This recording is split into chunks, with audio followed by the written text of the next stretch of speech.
6 जून 1944 Normandy के खेतों में देर दोपहर टूटी हुई झाड़ियों पर धुएं का एक धुंधला पर्दा छाया हुआ है। दूर से एक चर्च की घंटी एक बार बजती है और फिर शांत हो जाती है, एक शेरमैन टैंक के सीमित स्थान में।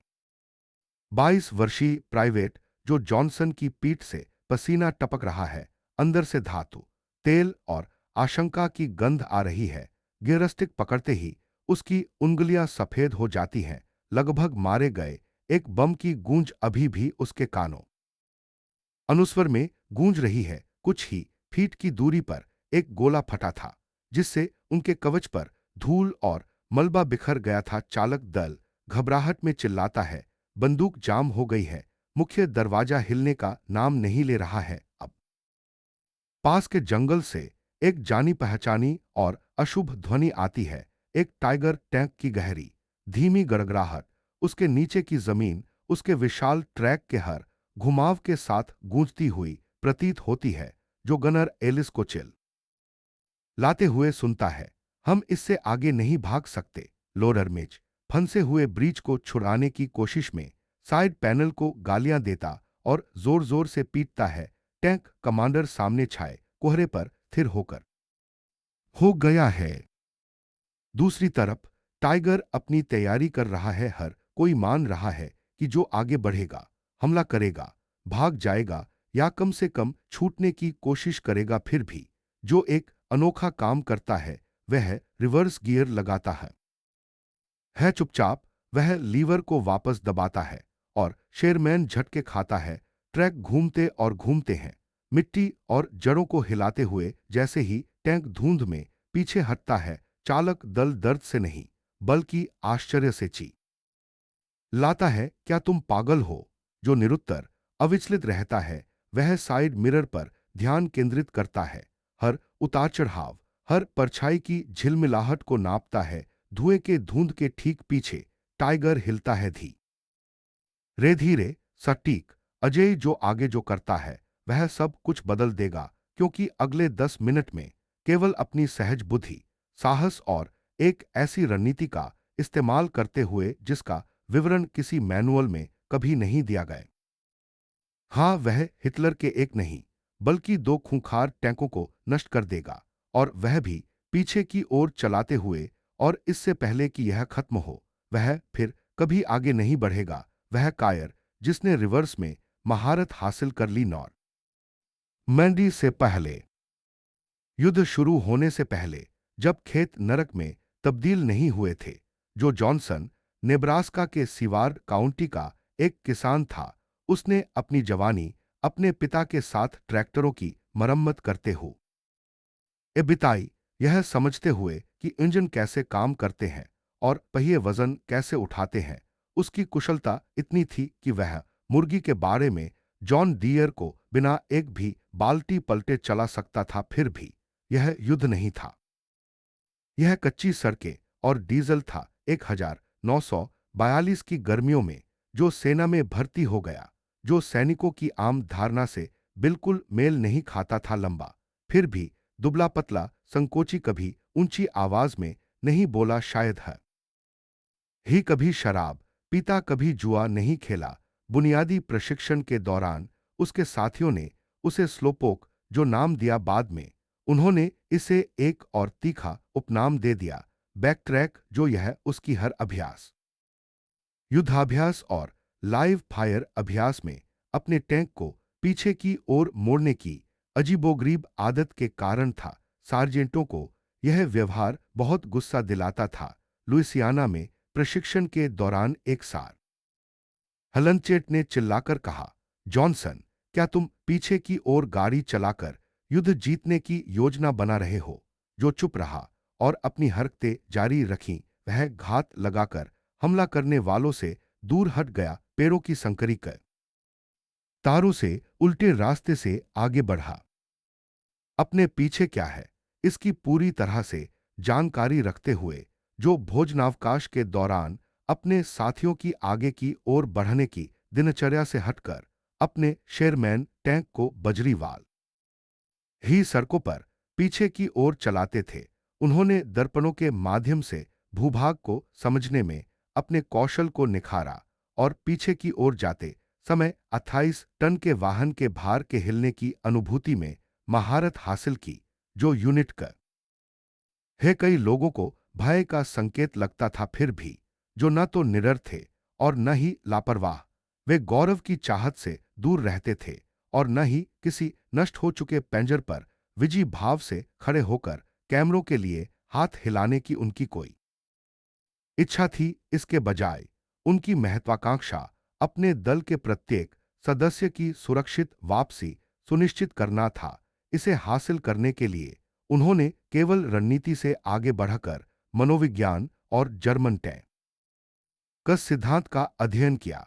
टाइगर टैंक के कमजोर बिंदुओं, पिछला कवच, बुर्ज रिंग, इंजन डेक को बारीकी से याद किया। सोते हुए भी उन पर विचार करते रहे। उन्होंने अपनी रणनीतियों पर खुलकर चर्चा नहीं की, बल्कि उन्होंने इस ज्ञान को व्यवस्थित रूप से संग्रहीत किया, ठीक उसी तरह जैसे कोई मैकेनिक खराब ट्रांसमिशन का रिकॉर्ड रखता है। हालांकि ये बारीकियां उनके साथी सैनिकों को समझ में नहीं आईं, जिन्होंने उन्हें केवल हिचकिचाते हुए ही समझा। एक ऐसा आदमी जो बिना सोचे समझे आगे नहीं बढ़ा और न ही वीरतापूर्ण कार्य करने में तत्पर, युद्ध में अनिश्चितता कायरता प्रतीत हो सकती है। इसलिए जब होने ताने सहे उसने रिट्रीट जो कहलाना स्वीकार कर लिया। प्रशिक्षण के दौरान जब वे उसका मजाक उड़ाते थे तो वह हंस भी देता था। जब वह एक नकली घात से बचने के लिए एक खेत में पीछे की ओर मुड़ता था, वे फुसाते थे कि जब असली गोलियां चल रही होंगी तो वह सबसे पहले लड़खड़ाएगा। उन्हें यह एहसास नहीं था जो जॉनसन दुश्मन से नहीं डरता था, उसे कोई मूर्खतापूर्ण कदम उठाने का डर था जिससे उसके आदमियों की जान चली जाए। और यह डर जो जायज था उसे सतर्क, सावधान और अडिग बनाता था, क्योंकि वह जानता था कि टाइगर्स आ रहे हैं और जब वे आते तो वह पहले से ही तैयार होता, सही दिशा में मूंद करके कोहरे में घात लगाए। टाइगर्स आ पहुंचता है।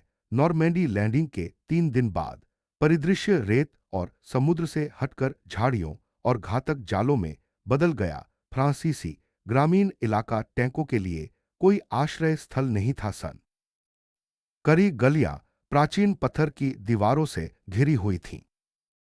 खेत कंक्रीट जैसी घनी झाड़ियों से घिरे हुए थे। 4 शेरमैन टैंकों और एक अकेले हाफ ट्रैक वाले जो की टुकड़ी बहुत आगे बढ़ गई थी, जिससे मुख्य हाले से 2 घंटे के लिए रेडियो संपर्क टूट गया था। उन्हें कैलमोट के उत्तर में एक कनाडाई टुकड़ी से मिलना था। हालांकि सड़क एक गिरे हुए खलिहान के पीछे छिपी हुई थी। अब वे खुद को खेत के किनारे एक ले मैदान में पाते थे जो आंशिक रूप से धुएं से ढका हुआ था और किसी भी दिशा में दृश्यता मुश्किल से 50 फीट तक पहुंच रही थी। लोरर मिच ने पेड़ों की कतार को गौर से देखा। यह ठीक नहीं लग रहा है, उसने कहा, जो चू पर रहा क्योंकि उसने पहले ही इंजन बंद कर दिया था। इस सन्नाटे ने चालक दल को असहज कर दिया। पक्षियों की चहचहाहट बंद हो गई थी और मक्खियां भी गायब थीं। फिर आवाज आई, धीमी, लगातार, धातु जैसी, धातु से तू की गूंज, गहरी और लगातार, हथौड़े की तरह जमीन के नीचे गूंजती हुई। यह उनकी तरफ से इंजन नहीं था जो घबरा गया। उस आवाज से परिचित हर टैंकर इसे जानता था। जर्मन पेंजर कैप वैगन वीआई, जिसे टाइगर के नाम से जाना जाता था, यूरोप का सबसे खतरनाक टैंक था। 57 टन से ज्यादा वजनी, 88 मिमी की तोप से लैस और हवाई हमले को छोड़कर लगभग हर चीज को रोकने वाले कवच से सुरक्षित। टाइगर सिर्फ एक मशीन से कहीं बढ़कर था। यह एक किंवदंती थी, एक भूत, कुछ ऐसा जिसने अनुभवी टैंक क्रू को कांपते हुए याचकों में बदल दिया। इससे पहले कि वे इसे भांप पाते, पहली गोली चल गई। शेरमैन, जिसका नाम रेड 5 था, उनके बाईं ओर आग और धातु की लपटों में बिखर गया। एक पल वह मौजूद था, अगले ही पल वह गायब हो गया, किनारे से टुकड़े टुकड़े हो गया। उसके चालक दल के पास कोई मौका नहीं था। जैसे ही विस्फोट उनके अपने कवच पर लगा, जो कि टीम सा हज ही झुक गई। गनर एलिस ने दबी आवाज में अपशब्द बुदबुदाए। वह तोपखाना नहीं था, वह सीधा प्रहार था। टाइगर, मिच ने सवाल किया, जो को इसे शब्दों में कहने की जरूरत नहीं पड़ी। जवाब साफ था। उसने हिस्कोप से पेड़ों की कतार को देखा। तभी उसने देखा कोहरे में मुश्किल से दिखाई दे रही एक लंबी बंदूक की नली, जो धीरे धीरे बाएं से दाएं घूम रही थी। उसके पीछे एक बख्तरबंद जानवर का साया नीचे झुका हुआ था, मानो कोई तेंदुए की तरह। जर्मन टैंक उनका पीछा कर रहा था। उनकी अपनी मुख्य तोप अभी तक प्रभाव से उबर नहीं पाई थी। बुर्ज सुस्ती से घूम रहा था। लोरर में अभी तक गोला बारूद नहीं भरा था। अगली गोली लने तक उनके पास मुश्किल से 20 सेकंड, शायद उससे भी कम, बचे थे। मिच चिल्लाया, हम यहां नहीं रुक सकते। जो, अब आगे बढ़ो।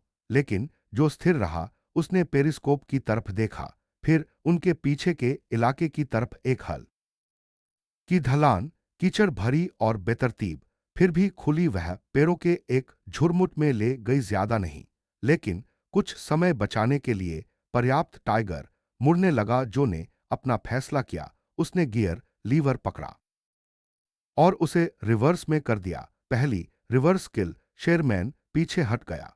उसके निशान कीचड़ भरी ढलान में धंस गए। टैंक के अंदर इंजन की आवाज और ढीली फिटिंग के कंपन की आवाज गूंज रही थी। टीम के सदस्य एक दूसर हे पर चिल्लाते हुए अपनी सीटों पर वापस बैठ गए। जो, तुम ये क्या कर रहे हो? मिच चिल्लाया। रुको, जो ने संयमित लेकिन दृढ़ स्वर में उत्तर दिया। हम पीछे नहीं हट रहे हैं, हम पुनः समायोजन कर रहे हैं। पुनः समायोजन, उल्टा।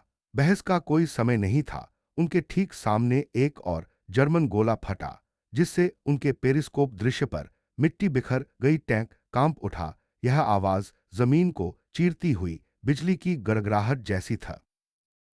ही झटके की लहर, जो कि छाती पर हथौड़े की तरह लगी, लेकिन वह नियंत्रण में डटा रहा। कंपन के बीच वह अपने जूतों के नीचे जमीन को महसूस कर सकता था। कीचड़ घना और अनियमित था, लेकिन यह धीरे धीरे नीचे की ओर तना नीचे की ओर था कि कुछ सुरक्षा प्रदान कर सके।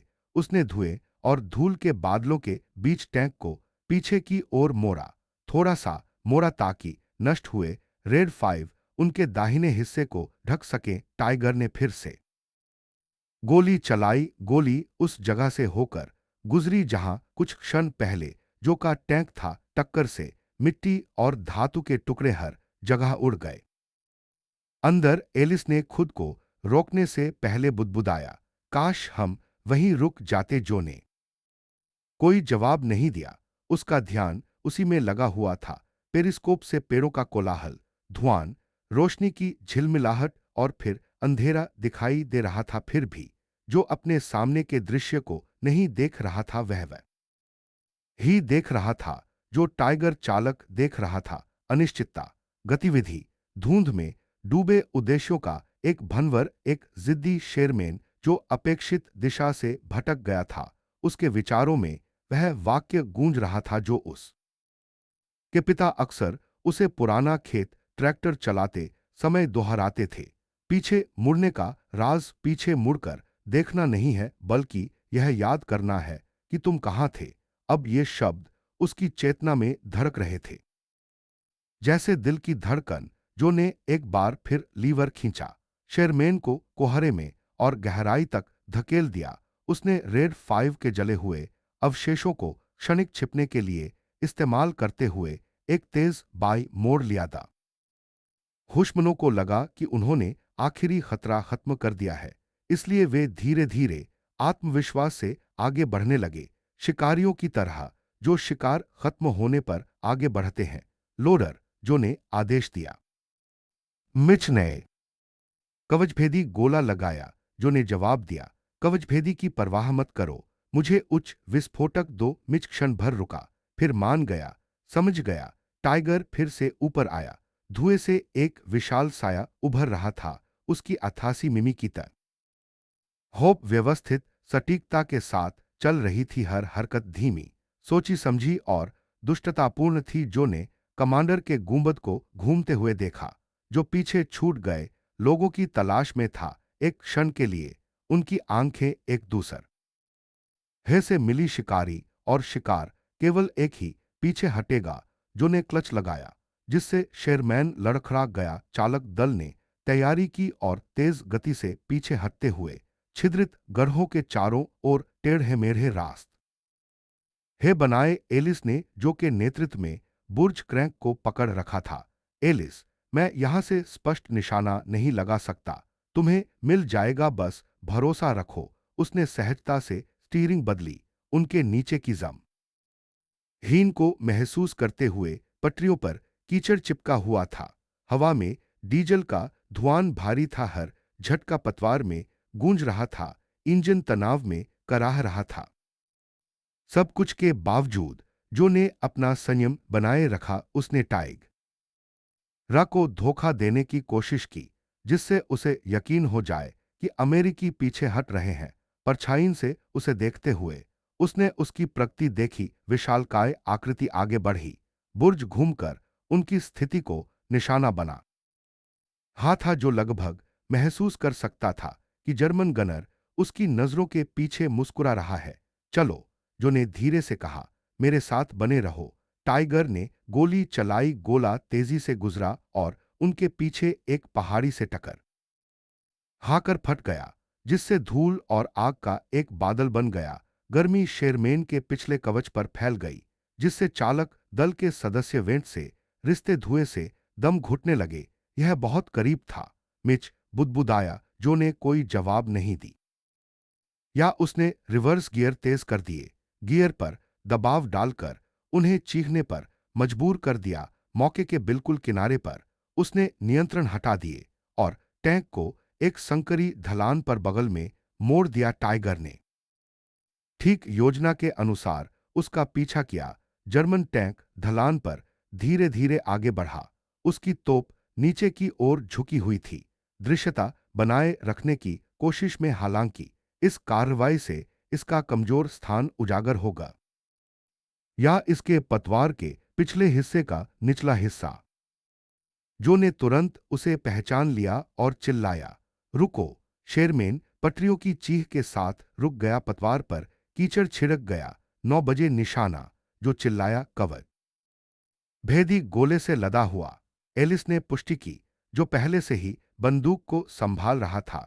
जो ने धीरे से सांस छोड़ी, गोली चलाओ। तोप गूंजी, विस्फोट से पूरा टैंक हिल गया, केबिन में धुआं भर गया। एक पल के लिए सब कुछ धुंधला हो गया। फिर कोहरे के बीच, जहां पहले टाइगर का पिछला हिस्सा था, वहां एक चटक नारंगी धमाका हुआ।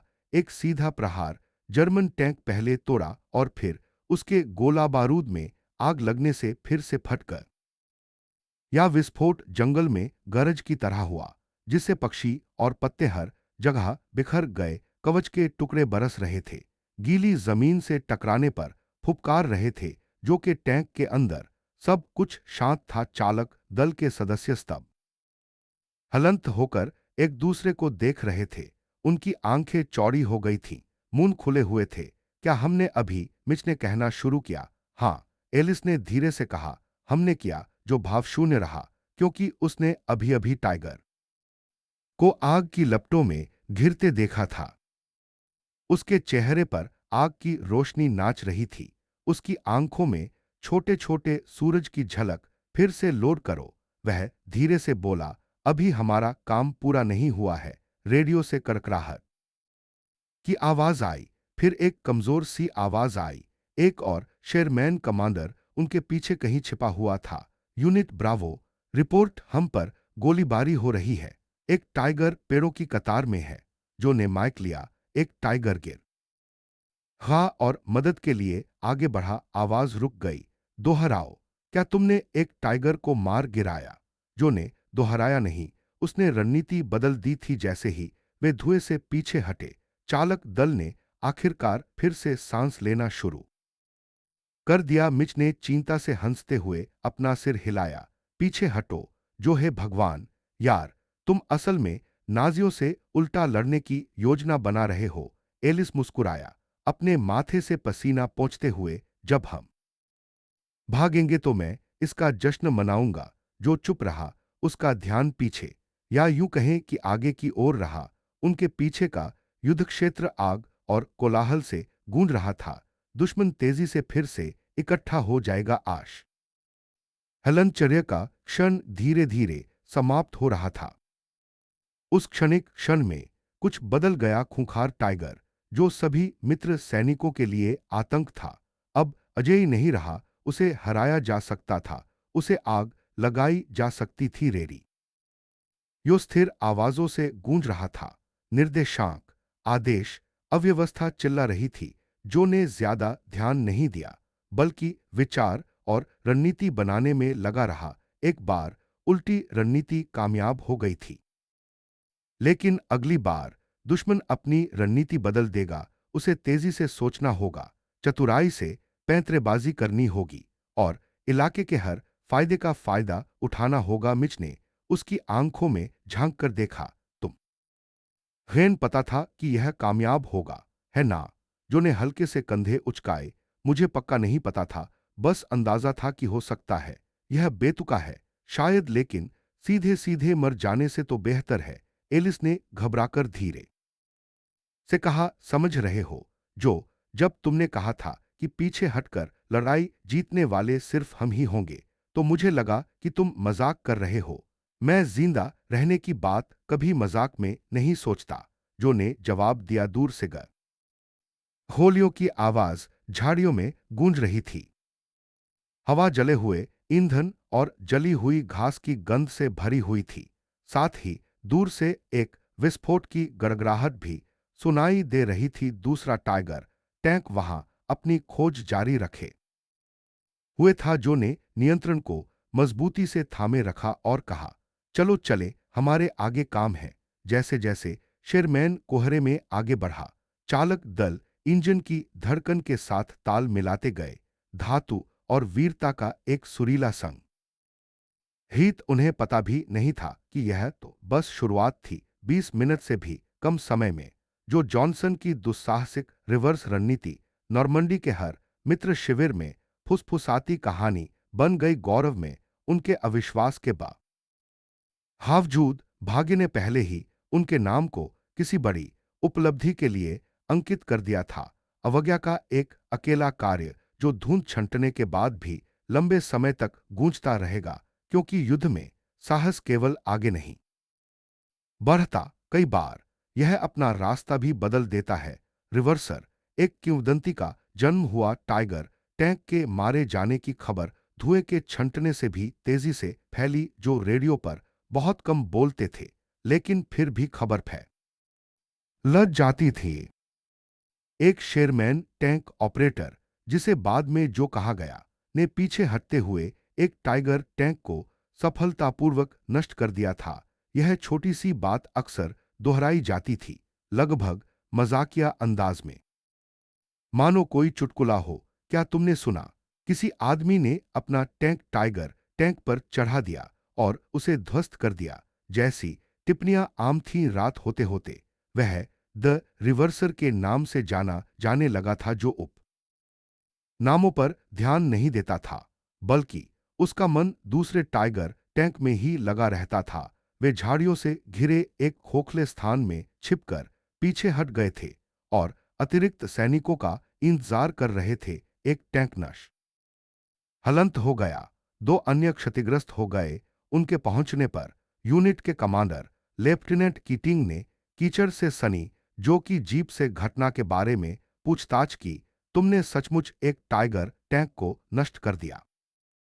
उसने अविश्वास से पूछा। जी हां, जो ने सीधे जवाब दिया, किसी भाग्यशाली शॉट से नहीं, सर, जो ने समझाया। रणनीति से लेफ्टिनेंट कीटिंग ने उसकी जांच की, उसके चरित्र को परखने की कोशिश की, जो उस स्टीरी योटाइप के अनुरूप नहीं था। वह न तो शोरगुल मचा रहा था, न ही घमंडी। वह बस तेल से सनी वर्दी और राख और पसीने से सने कपड़े पहने खड़ा था, मानो उसने बस टायर बदला हो। कीटिंग ने टैंक के अगले हिस्से पर फैले नख हलनचे को देखा। एक और टाइगर घाटी की सड़क पर गश्त कर रहा है, कनाडाई सैनिकों को नुकसान पहुंचा रहा है। अगर आपके दिमाग में रणनीतिक स्थिति के लिए कोई और रणनीति है, तो अभी सही समय है। जो और पास झुका, नक्शे को गौर से देखा, मानो भविष्य की चालों का अंदाजा लगा रहा हो। यहां एक नीची पहाड़ी है। उसने अपनी गंदी उंगली से उसे चिन्हित करते हुए कहा, अगर हम इस बाग से होकर दूसरी तरफ मुड़ जाए, तो हम इस रेखा की रक्षा कर सकते हैं। इसके पिछले हिस्से पर फिर से हमला करने का यही हमारा एकमात्र मौका है। कीटिंग ने सवालिया लहजे में भौहें चढ़ाईं, क्या तुम सच में गंभीर हो? क्या हम सीधे आगे बढ़ेंगे? जो बेफिक्र रहा, यही तो फायदा है। लेफ्टिनेंट एक पल के लिए पीछे हटा, फिर एक बार सिर हिलाया। तुम्हारे पास 10 मिनट हैं। जो अपने दल में वापस आ गया, जो पहले से ही टैंक तैयार कर रहे थे। हमने कवचभेदी होले लोड कर लिए हैं, मिच ने कहा। बुर्ज को पुनः कैलिब्रेट किया गया है। एलिस ने कहा, यह केंद्र से थोड़ा हट गया है, लेकिन इसे टिके रहना चाहिए। जो ड्राइवर की सीट पर बैठ गया, हैंडल मिट्टी से सने हुए थे। उसके हाथ फटे हुए और कांप रहे थे, फिर भी उसकी आवाज स्थिर थी। हम पीछे से हमला करेंगे, उसने उन्हें बताया। आओ बाग को छिपने के लिए इस्तेमाल करें। शिखर पर पहुंचकर हम धीरे धीरे ढलान से नीचे उतरें। हे, मैं चाहता हूं कि वह बाघ यह समझे कि हम बस एक और डरे हुए भटके हुए इंसान हैं। एलिस ने सूखी हंसी हंसी। हमें कायर दिखना चाहिए ताकि हम हत्यारे बन सके। लगभग वही बात। वे इंजन बंद करके आगे बढ़े। नरम मिट्टी से रास्ते धुंधले हो गए। बाघ पास आ गया। मुड़े हुए सेब के पेड़ों की एक कतार। उनके पत्ते छिलकों से झुलस गए थे। शाखाओं पर फल काले पड़ गए थे। धुआं तनों के बीच से पर्दे की तरह फैल रहा था। शेर मैन अपनी जगह पर स्थिर हो गया। जो ने उसे कुशलता से ढलान से नीचे उतारा। शीशों और पैरों के नीचे ढलान के एहसास के बीच नजरें घुमाते हुए पहाड़ी के पीछे छिपी घाटी की सड़क थी, और उसके आगे कहीं दूसरा टैंक। पेरिस्कोप के माध्यम से वे इसे देख सकते थे। एक बड़ा जर्मन टैंक, थोड़ा बाईं ओर झुका हुआ, पीछे हटते हुए एक बढ़ते हुए कनाडाई काफिले पर अपनी बंदूक तान रहा था। दूर से गोलियों की आवाज गूंज रही थी, और ट्रेसर की आग कोहरे में लाल धारियों की तरह दिखाई दे रही थी। बाघ अजय लग रहा था, अछूता अछूता। लेकिन अब हालात बदल गए। जो धीरे धीरे सावधानी से जमीन पर इंच इंच आगे बढ़ते हुए पीछे की और बढ़ा। आगे बढ़ने के लिए नहीं, बल्कि खतरे से बचने के लिए, क्षतिग्रस्त दिखने के लिए। डरा हुआ शिकार जैसा लगभग पहुंच ही गया। जो ने फुसफुसाया।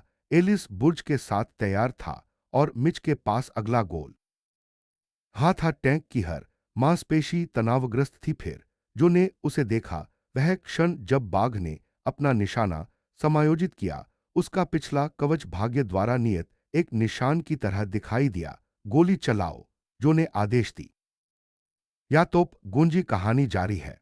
दूसरी जीत गोली शेरमैन की नली से एक ऐसी आवाज के साथ निकली जो हवा में चीरती हुई, मानो स्वर्ग से कोड़े की तरतराहट हो।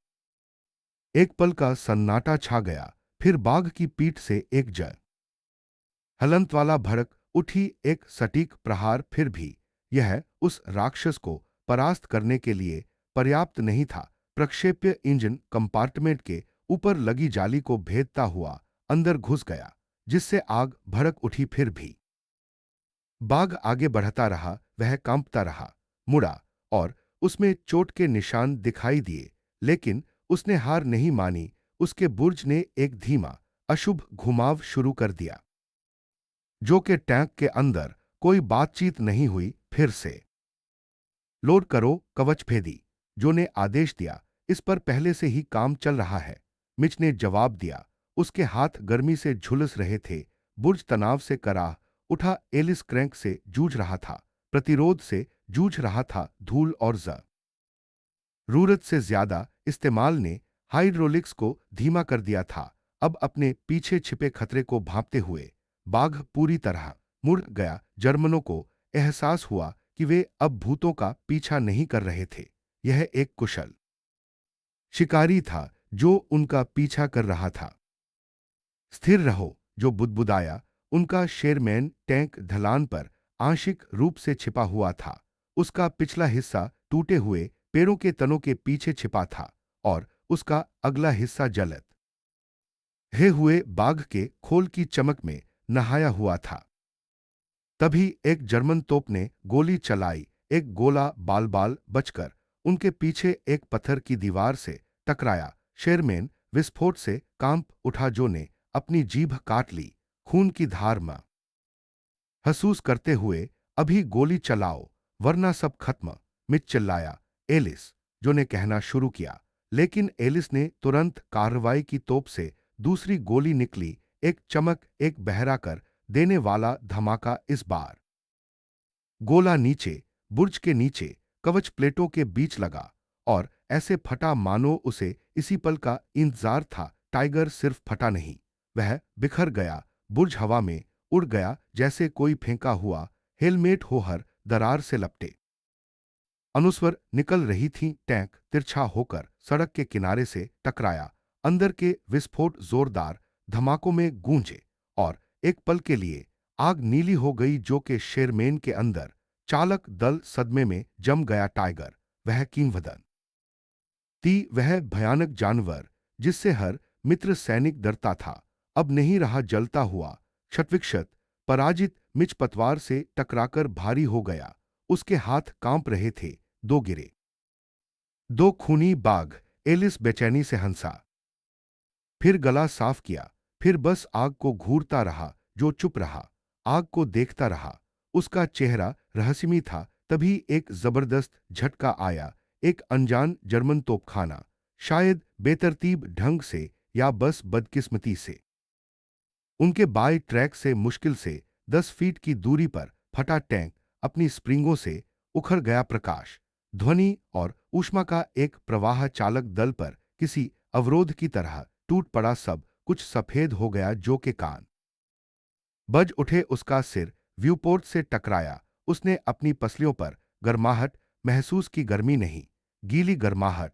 खून। एलिस चिल्लाया, लेकिन जो उसे सुन नहीं सका। उसकी नजर धुंधली हो गई। कोई उसका हाथ पर करे हुए था। टैंक फुफकार उठा, कुछ चिंगारी निकली। मिच रेडियो में चिल्लाया, लेकिन शब्द स्थिर सुनाई दिए। जो ने पलके झपकाईं। एक बार, दो बार, फिर उसने नीचे देखा। छर्रे का एक टुकड़ा उसकी बगल से, उसकी बनियान के ठीक नीचे निकला। गहरा काला खून उसकी कमीज से रिस रहा था। अभी तक दर्द नहीं हुआ था, ठंड थी। वह कुर्सी पर धंस गया। उसकी उंगलियां लीवर से चिपकी हुई थीं। टाइगर अभी भी बाहर धधक रहा था। उसका मलबा कोहरे में नारंगी और काले रंग बिखेर रहा था। दूर कनाडाई काफिला फिर से जिंदा हो गया, हालांकि चोटिल, लेकिन अरिग अब वे सुरक्षित थे। उसकी बदौलत एलिस झुक गया। जो तुम घायल हो, कुछ तो बा होलो। जो ने पलके झपकाईं, फिर एक हल्की सी मुस्कान बिखेरी। कमान को सूचित करो, उद्देश्य पूरा हो गया। मिच की आवाज लड़खड़ा गई। हमें तुरंत एक डॉक्टर की जरूरत है, समय नहीं है। जो फुसफुसाया। उस ने धीरे से अपना सिर घुमाया।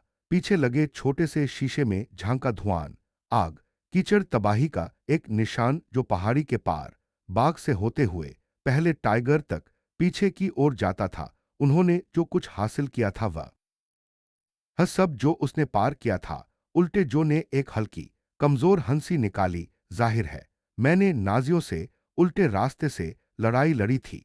उसकी पलकें फड़फड़ाकर बंद हो गईं। एलिस ने उसका कंधा पकड़ लिया। मां, घेरे साथ रहो, है ना? सुन रहे हो, तुम ऐसे नहीं जाओगे। लेकिन जो पहले ही दूर जा रहा था। इंजनों की गर्जना थम गई। लपटें दूर तक फैल गईं। नेब्रास्का के गेहूं के खेत दिखाई दिए। उसके पिता के हाथ ट्रैक्टर का या पकड़े हुए थे।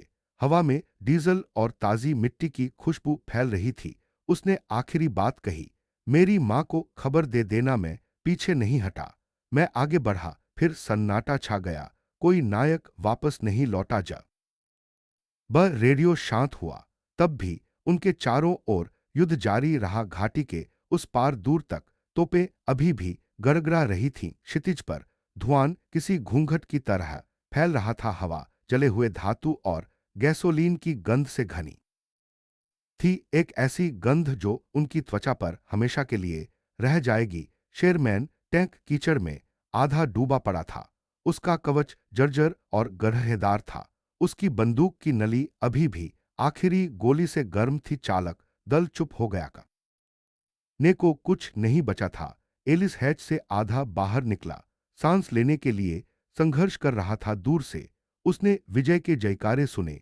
कनाडाई सैनिकों को एहसास हुआ कि टाइगर्स गायब हो गए हैं। रास्ता आखिरकार साफ है हो गया है। फिर भी टैंक के भीतर विजय का भाव खोखला लग रहा था। दुनिया आगे बढ़ गई, लेकिन जो स्थिर रहा। मिच उसके पास खड़ा था, जो कि चोट पर कपड़ा दबा रहा था। उसके हाथ खून से सने हुए थे। होश में रहो, जो मेरी हाथ सुनो, हम कामयाब रहे। जो कि आंखें झपककर खुल गईं। उसकी आवाज कमजोर थी, धूल और दर्द से खुरदरी हो गई थी। क्या हम कामयाब हो गए? क्या वे टूट गए? मिच ने तेजी से जवाब दिया, हाँ, वे सुरक्षित हैं। तुम का मयाब हो गए। जो के सीने से एक लंबी सांस निकली, एक आह और ठहाके के बीच की आवाज। अच्छा, उसने फुसफुसाया। कुछ पलों के लिए तीनों खामोशी में चुपचाप बैठे रहे, आदेशों या रेडियो पर बातचीत के बिना। बस एक खराब इंजन की धीमी गुनगुनाहट गूंज रही थी। बाहर का कोहरा जलते हुए टाइगर रेक्स से हल्के नारंगी रंग में चमक रहा था, जिससे टैंक के अंदर लंबी कांपती हुई परछाइयां पड़ रही थीं। जो ने कंट्रोल ला हीवर छोड़ दिया। उसका हाथ जमीन से टकराया। वह ठंडी धातु को हल्के से कंपन करते हुए महसूस कर सकता था। मशीन का कोर अभी भी धड़क रहा था, जबकि उसकी अपनी धड़कन कमजोर हो रही थी। उसने मिच और एलिस को देखा।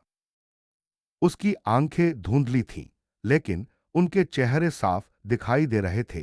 पीछे हटने में संकोच मत करना, उसने धीरे से फुसफुसाया। कभी कभी यही हमारा एकमात्र विकल्प लगता है। मिच सिहर उठा, ऐसे बोलना बंद करो।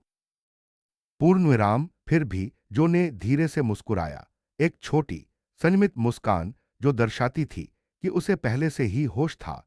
उसने अपना सिर झुकाया, पेरिस्कोप की झिरी से झांका। छंटते धुएं के ऊपर उसे खुला आकाश दिखाई दिया, एक हल्का नीला असीम। उसे घर की याद आ गई।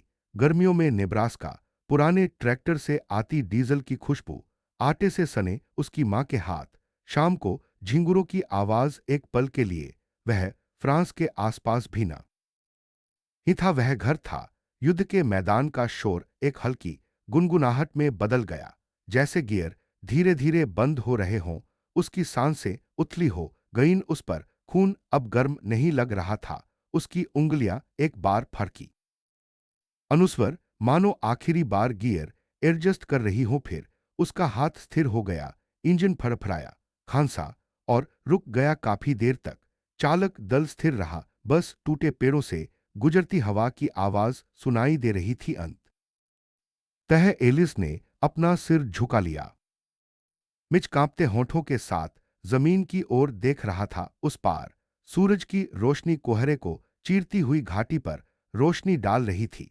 जले हुए टाइगर्स, तबाह हुए खेतों और प्रतिरोध करन हे वाले अदम्य शेरमेन को रोशन कर रही थी। कुछ ही देर बाद कनाडाई चिकित्सक पहुंचे। उन्हें दो डरे हुए सैनिक और एक गिरा हुआ ड्राइवर मिला। उन्होंने जो के ऊपर एक तिरपाल ओढ़ाया और टैंक के किनारे चाक से उसका नाम लिख दिया, प्राइवेट जोसेफ आर जॉनसन।